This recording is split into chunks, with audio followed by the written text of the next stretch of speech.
Our Ryan Rishaug is on the road with the Oilers for this Western Conference final. He joins us after an Edmonton loss in game number 1. You could call it an Oilers collapse. You could call it a Dallas comeback. Bottom line is, Ryan, this team played great in those first 40 minutes, and then the third period comes along and penalties seem to derail the train. Yeah, discipline and special teams, Jay. You can call it a collapse on both of those fronts. Pete DeBoer talked about how their team won the last series on the strength of their special teams. So ideally, the Oilers don't give them a chance to get off to a great start on the strength of their special teams. That's exactly what they did. So it started late in the second period. Brett Kulak ends up taking a hooking call. That means that the Dallas Stars get to start the third period on a power play, and they end up taking advantage. Then an undisciplined penalty in front of the net. That's a veteran player, Corey Perry. You can't take a penalty like that standing right in front of the refs. And then Evander Kane, say what you want. Some think Duchesne sold this. I see a stick in the face. You have to be careful at that point in the game. So bad penalty, power play goal against. Bad penalty, power play goal against. Those last two in particular, Leon Draisaitl said they have to be more mature than that, Jay, and I couldn't agree more. This is a veteran team. They're supposed to know better than that kind of performance discipline-wise. Okay, let's talk about Stuart Skinner. We're not gonna go over the top here because he was absolutely terrific in round number 2, but 5 goals on 27 shots. What's your level of concern about Skinner's play in game 1?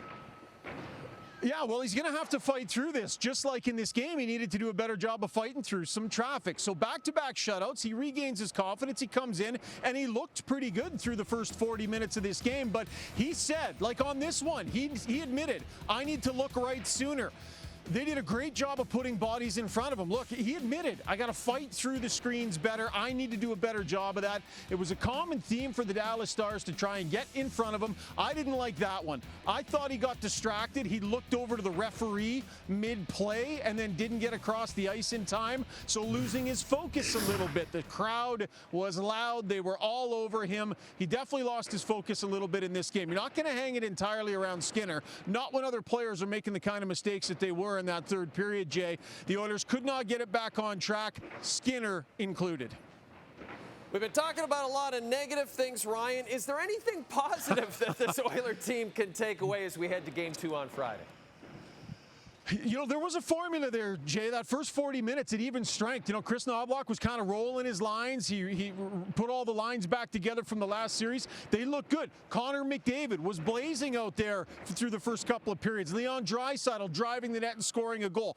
Bouchard, Nugent Hopkins. These are high-end offensive players that were leading the charge. We weren't talking about the Oiler depth offensively tonight. It was the big guns. And at even strength, they felt their game was really good. So if they can clean up the penalties and dial in the discipline, the formula is there to move forward with into Game 2 at even strength. Ryan, right behind you, those hard workers are getting ready for a Katy Perry concert on Thursday night. And I imagine you and veteran camera operator Dave Parker are massive pop music fans. I imagine you're going to the show. Is that right?